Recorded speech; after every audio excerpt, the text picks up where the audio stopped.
once we either get an effective antibody test and have demonstrated that you develop sufficient immunity for it to be relevant, or we get a vaccine that works, then the whole question is going to be, how do you tell who's immune?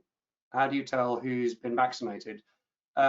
Because if we are in a situation where we're not able to eliminate the virus, which seems, I think, quite likely, and we've already seen that Germany relaxed and has now had to tighten up again, then immunity is really the only way back to proper normal. And proper normal means, easy access to mass transit, easy international travel, mass participation in events, spectator sports, theatres, cinemas, your sector, is kind of dependent on this. You can't really make a theatre work with social distancing because you've got 33% occupancy if you space the auditorium out enough, and that doesn't make money.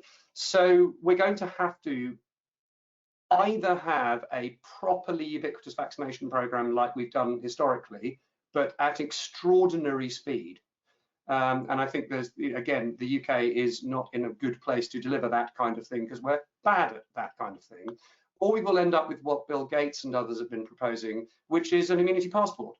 And there are two consequences to that. One is for countries like Britain, where you haven't historically had to carry a form of ID and no one has had the right to ask you who you are unless you're in reasonable suspicion of committing an offence, suddenly we will have an ID card by the back door.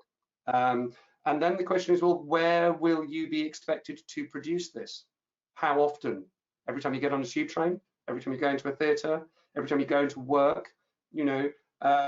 Think about all the circumstances in which it would be attractive to know that everybody in your surroundings was immune.